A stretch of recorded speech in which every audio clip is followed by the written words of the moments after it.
Hello everyone, welcome back to my channel engineering mathematics with M K. तर आज आपण बघतोय application of differential equation, first order differential equation. तर त्यामध्ये last व्हिडिओमध्ये आपण बघितलं होतं ऑर्थोगोनल ट्रॅजेक्टरीज.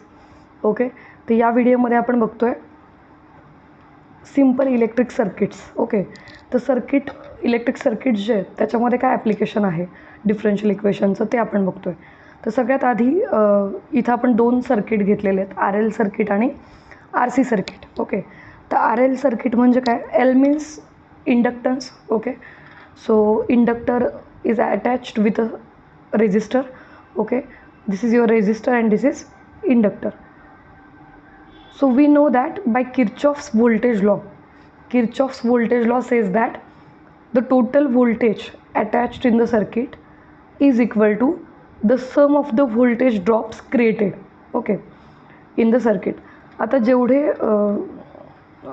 रेजिस्टर आणि इंडक्टर तुम्ही अटॅच केलेले असतील तर प्रत्येक रेजिस्टरच्या अक्रॉस, प्रत्येक इंडक्टरच्या अक्रॉस एक व्होल्टेज ड्रॉप निर्माण होतो. तर त्या सगळ्या व्होल्टेज ड्रॉप्सची सम म्हणजे तुमचं टोटल व्होल्टेज आहे. तर या केसमध्ये what is your total voltage? It is E. Okay, and the voltage drops across resistor and inductor. तर ते कसे कॅल्क्युलेट होतात? तर ओहम्स लॉ आपल्याला माहिती आहे, the statement of Ohm's law, voltage is equal to V is equal to IR. okay, or you can call it as V is equal to RI. so पहिला voltage drop across resistance across resistor जो निर्माण होणार आहे तो म्हणजे RI, plus दुसरा voltage drop across inductor निर्माण होतो. तो कसा फाइंड आउट करता येईल? तर it is L times DI by dt. Okay, where I is the current flowing through the circuit. तर हा जो व्होल्टेज ड्रॉप आहे, हा फॉर्म्युला आहे, हा तुम्हाला लक्षात घ्यायला लागेल. आणि तो फॉर्म्युला काय सांगतो? तर inductance multiplied by rate of change in current with respect to time. It is your voltage drop across the inductor. Okay, so E is equal to R I plus L times d I by d t. So हे एक differential equation आहे clearly. Okay, what are the variables here? Current is the variable and time is independent variable. Okay, current depends upon the time. So this is clearly linear differential equation. Why it is linear? Because the degree of I is 1, so it is linear in I. Okay, and I is only present here. Okay, E is not function of I. So this is clearly linear in I. Okay, so by using usual method of linear differential equation, ज्याचा आपण शेवटी video बघितलेला आहे, linear differential इक्वेशनचे problems जे आहेत ते कसे सॉल्व्ह करायचे, सोल्युशन्स कसे फाइंड आउट करायचे लिनियर डिफरन्शियल इक्वेशनचे, तर त्या पद्धतीने तुम्हाला हे सॉल्व्ह करायचं आहे using first order linear differential equation. Linear differential equations. Okay, आणि आर सी सर्किट जे आहे तिथं आपण काय करणार आहे? तर आर सी सर्किटमध्ये पण सेम गोष्ट आपल्याला यूज करायची आहे. किर्चॉफ्स व्होल्टेज लॉ आपण यूज करणार आहे. तर यातलं टोटल व्होल्टेज काय आहे? तर E of t. Okay, E of t is the total voltage. ठीक आहे, तर E of t is equal to how many voltage drops are there? One resistor is attached and one capacitor is attached. So रेजिस्टरच्या across voltage drop कसा तयार होतो? तर R into I. Okay, current into resistance, plus कॅपॅसिटरच्या across कसा तयार होतो voltage drop? तर जो काही टोटल चार्ज आहे divided by capacitance, so Q by C. Okay, it is the voltage drop created across capacitor. आता हे डिफरन्शियल इक्वेशन आहे का? बघताना हे डिफरन्शियल इक्वेशन वाटतंय का आपल्याला? नो, कारण इथं डी बाय डी एक्स किंवा डी बाय डी टी असं काही नाही आहे. ओके, म्हणजे हे डिफरन्शियल नाही आहे असं आपल्याला वाटतं. But current is what? आपण आत्तापर्यंत शिकत आलेलो आहे की करंट म्हणजे काय? तर rate of change in charge ना with respect to time. It is your current. So you can use I is equal to d Q by d t. हे तुम्ही यूज करू शकता. So I is equal to d Q by d t जर तुम्ही replace केलं तर E of t is equal to काय मिळेल तुम्हाला? R multiplied by d Q by d t plus Q by C. Okay, Now this is differential equation. Why? Because d by dt is there. Okay, dq by dt is there. So now this is linear in, again this is linear in q. जो इथं असतो ना तो observe करायचा, d Q by d t. So या पोझिशनला जो आहे, कोणत्या पोझिशनला, d Q by d t. Okay, कोणाचं डेरिव्हेटिव्ह आहे ते तुम्हाला ऑब्झर्व करायचं आहे. So this is clearly d Q by d t. So E of t is R multiplied by d Q by d t plus Q by C. What is the degree of Q? It is 1. So again it is linear in q. वरचं जे differential equation होतं it was linear in I and this is linear in q. Okay, so linear in q आहे. So again you have to use the linear differential equation. Okay, and you have to solve this. तर आता हे झाले general differential equations ज्याच्यामध्ये आपल्याला E, q, L, R यांच्या values माहिती नाही आहेत. तर याचे एक्झाम्पल्स कसे सॉल्व्ह करायचे ते आपण बघणार आहे. त्यासाठी आपण एक एक्झाम्पल घेऊयात. ओके, पहिल्यांदा आर एल सर्किटचं आपण एक्झाम्पल घेऊयात आणि नंतर आर सीचं घेऊयात. Okay, so this is one of the example of R L circuits. ठीक आहे.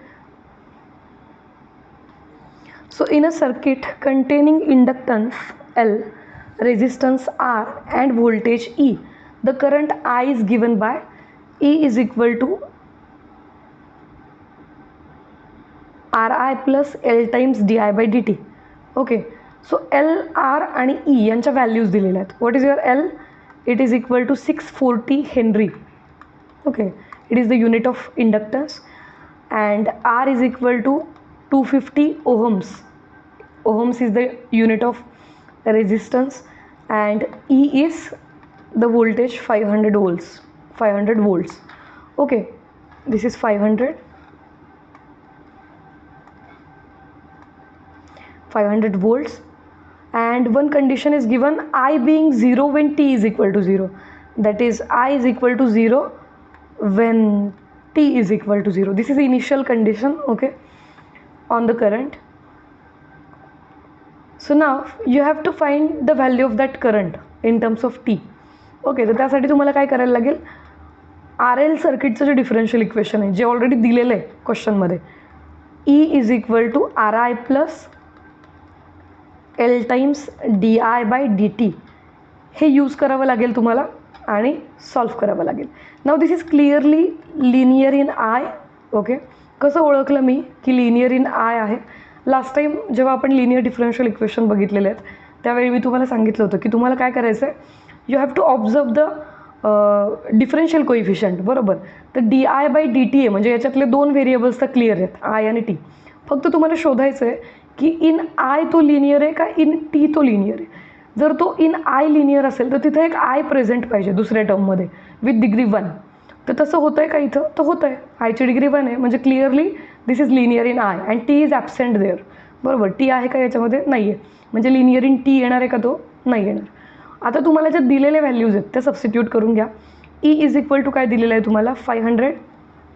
Okay, R is equal to 250 ohms, that is 250, and I is the variable plus एलची व्हॅल्यू काय दिली आहे?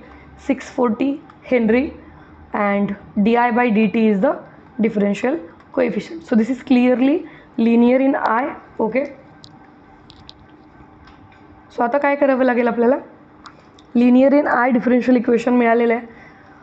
नाव स्टँडर्ड डिफरन्शियल इक्वेशन जे आहे म्हणजे for example D Y by D x plus P of x into Y is equal to Q of X, याच्यामध्ये जो तुमचा डिफरन्शियल कोइफिशियंट असतो त्याचा कॉन्स्टंट कोइफिशियंट 1 असतो आहे.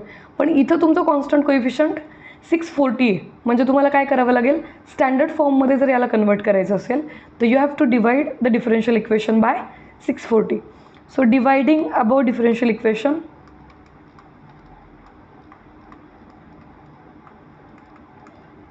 बाय 640 वी गेट 640ने डिवाइड केलं तर काय मिळेल? D I by d T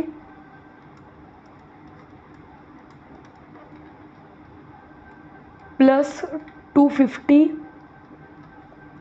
bye 640 I is equal to 500 by 640. तर या व्हॅल्यूज काय येत आहेत ते कॅल्सीचा यूज करून फाइंड आउट करूयात आपण. So 250 divided by 640 is 0.39. Okay, so d I by d t plus 0.39 I is equal to 500 divided by 640.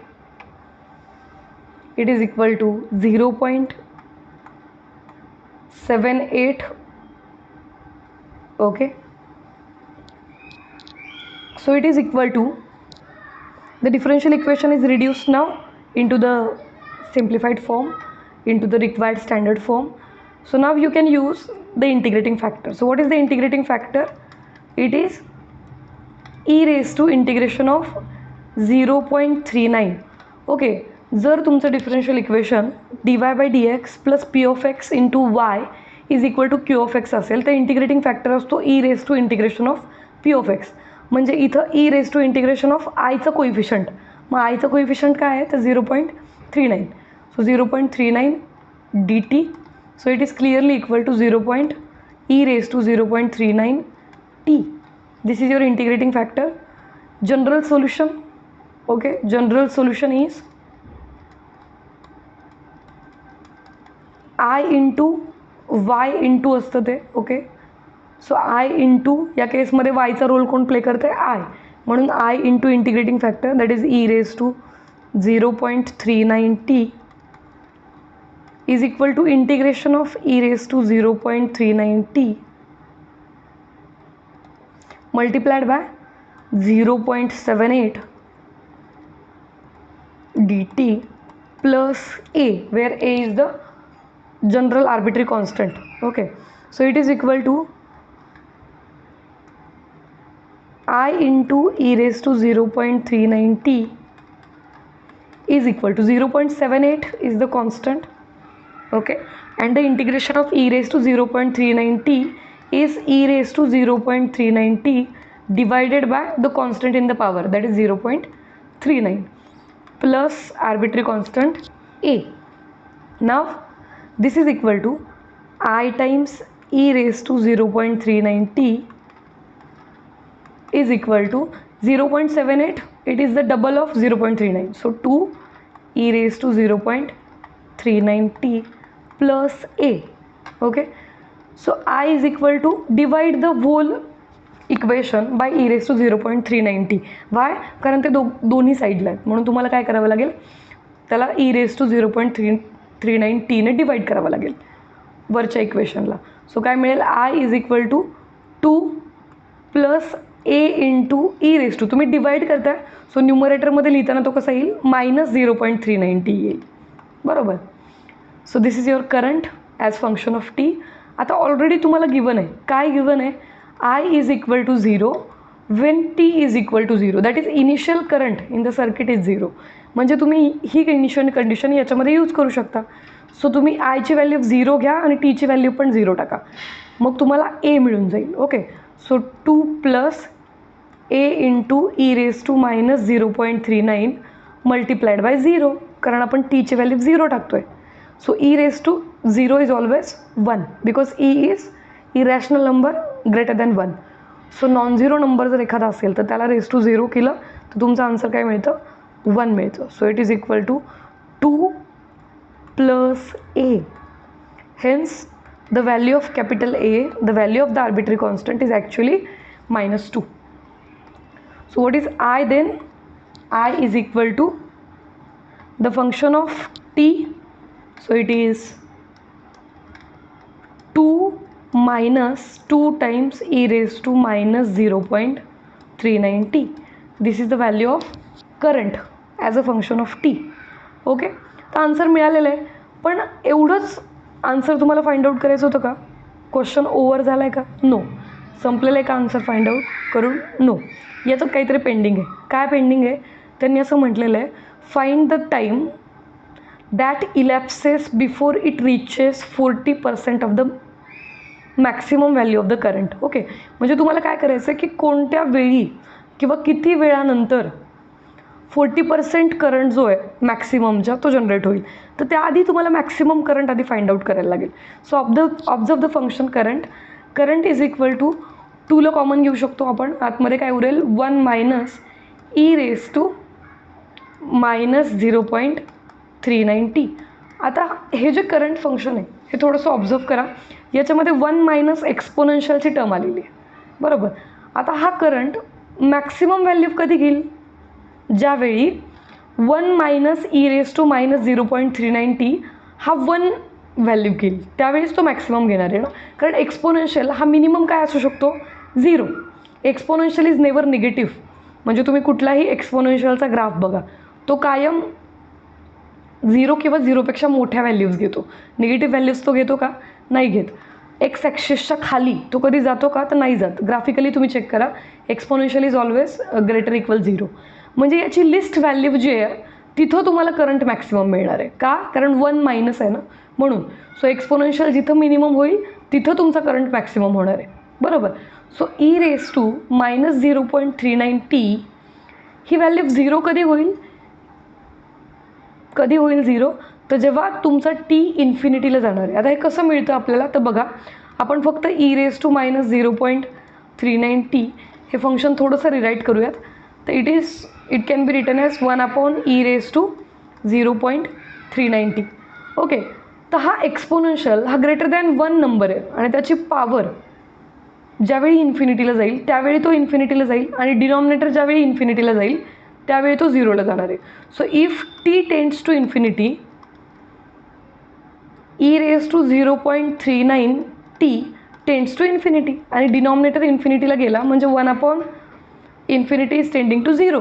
So ही जी क्वांटिटी आहे it will tend to 0 if and only if t tends to infinity. ठीक आहे. मग तुम्हाला काय करायचं आहे? तर तुमचा मॅक्सिमम करंट जो आहे तो तुम्हाला फाइंड आउट करायचा आहे. So what is Imax? So Imax is obtained if and only if t tends to infinity, that is e⁻−0.39t tends to 0. हा जेव्हा 0 होईल त्यावेळी तुम्हाला तुमचा Imax मिळणार आहे. So what is your Imax? टाका त्याची value 0. So 2 × 1 - 0. So what is the value of Imax? It is 2. Okay, so 2 ampere एवढा करंट, मॅक्सिमम करंट त्या सर्किटमध्ये जनरेट होऊ शकतो. आता तुम्हाला काय विचारलेलं आहे की याचा 40% करंट तुम्हाला कधी मिळेल? Okay, so what is the 40% of Imax? It is equal to 40/100 × 2. So 80/100. 80/100 means 0.8. Okay, so 0.8 हा तुमचा 40% करंट आहे. So carry I is equal to 0.8 in this current function. Okay, हे जे करंट फंक्शन आहे तुम्हाला मिळालेलं याच्यामध्ये तुम्ही 40% करंट कॅरी करा. मग तुम्हाला टाईम मिळेल की कोणत्या वेळी तुम्हाला तो 40% करंट जनरेटेड मिळतो आहे, बरोबर. So 40% is 0.8. सो याच्यामध्ये आयची व्हॅल्यू आपण 0.8 घेतली या इक्वेशनमध्ये. So 2 times 1 - e⁻0.39t. So it is equal to 0.8 divided by 2 is equal to 1 - e⁻0.39t. Okay, so it is equal to e⁻0.39t is equal to 1 - 0.4. That is e⁻0.39t is equal to 0.6. Now applying log to the base e, that is ln apply केल्यानंतर तुम्हाला काय मिळेल? ln of e⁻0.39t is equal to ln of 0.6. कॅल्सीवरती calculate करताना ln find out करायचं कारण आपण log to the base e घेतो आहे म्हणजेच ln घेतो आहे. Okay, so -0.39t into ln of e. काय यूज केलं? लॉगॅरिझमचा रूल यूज केला. Log of a⁻n is n times log a. So ही पॉवर जी आहे ती मल्टिप्लिकेशनमध्ये येईल, बरोबर. is equal to ln of 0.6. So what is the ln of 0.6? It is minus 0.51. okay, and ln of e is 1, so t is equal to minus 0.51 divided by minus 0.39. so it is equal to minus 0.51 divided by minus 0.39. so it is equal to 1.31. okay, so 1.31. so time is equal to 1.31. is the unit given to you? No, the unit is not given to you, so you can carry seconds. okay,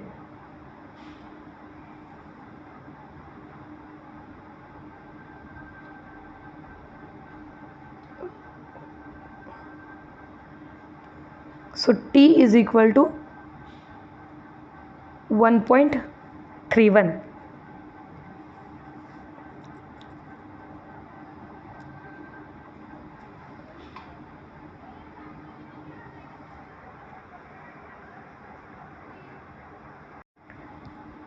Now the second question is, an EMF 200 into e raised to minus 5t is applied to a series circuit consisting of 20 ohms resistor and 0.01 farad capacitor.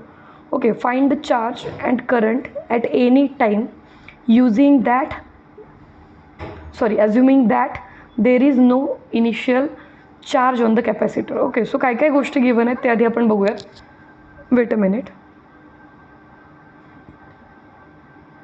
Okay,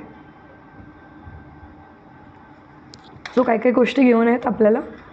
तर सगळ्यात पहिले resistance दिलेला आहे तुम्हाला. Resistance is 20 ohms and the capacitor C is equal to 0.01 farad and E is equal to 200 e raised to minus 5t.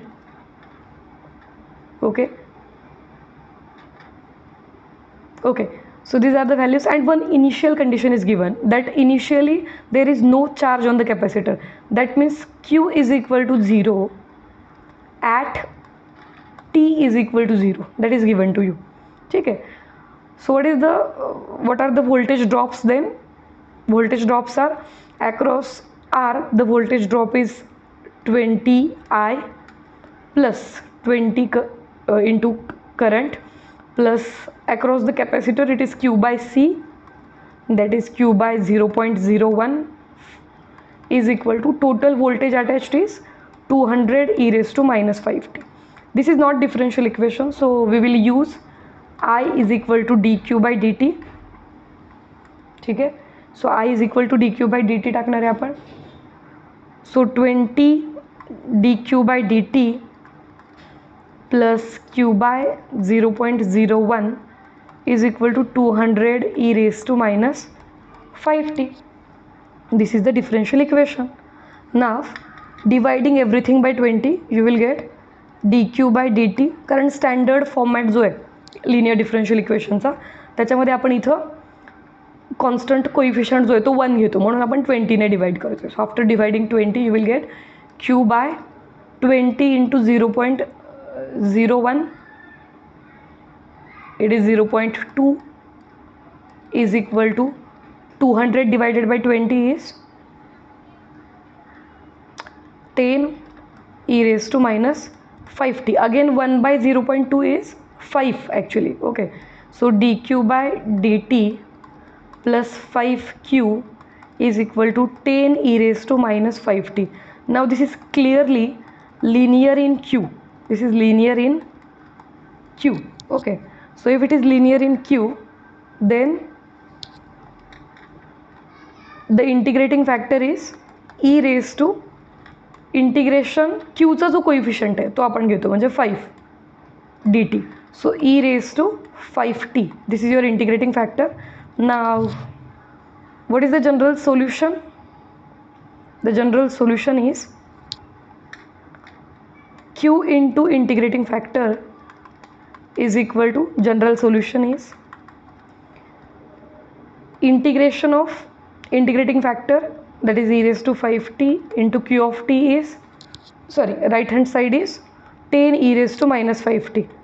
So 10 e raised to minus 5t dt plus arbitrary constant a. Okay, wait a minute. Plus arbitrary constant dt plus a. Okay, so q into e raised to 5t is equal to integration of e raised to 5t e raised to minus 5t, e raised to 0 होऊन जाईल, जे की 1 आहे बरोबर. So 10 dt plus a. So q into e raised to 5t is equal to 10t multiplied by, sorry 10t plus a. आता q मिळाला आहे का तुम्हाला? अजूनही नाही मिळालेला.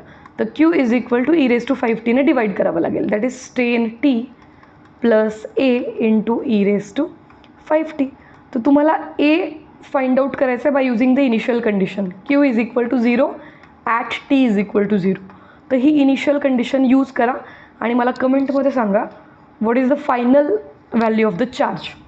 Okay, so find out the final charge and tell me in the comment what is the value of the charge. आता विचारलं आहे काय? चार्ज विचारलं आहे आणि करंट विचारलेलं आहे बरोबर. म्हणजे तुम्ही चार्ज फाइंड आउट कराल, फायनल चार्ज तुम्ही फाइंड आउट कराल by finding the arbitrary constant A आणि त्यानंतर त्याला डिफरन्शिएट कराल. का? Because I is equal to d Q by d t, rate of change in current with respect to time. So comment सेक्शनमध्ये या दोन्ही गोष्टी तुम्ही मला सांगायच्यात. पहिलं तर क्यू आणि दुसरं म्हणजे I. Okay, so this is the end of the topic. जर यामध्ये तुम्हाला काही डाऊट्स असतील तर तुम्ही मला कमेंट सेक्शनमध्ये विचारू शकता. व्हिडिओ जर आवडला असेल तर नक्की लाईक करा, तुमच्या मित्रमैत्रिणींसोबत शेअर करा आणि व्हिडिओला लाईक करायला विसरू नका. थँक्यू.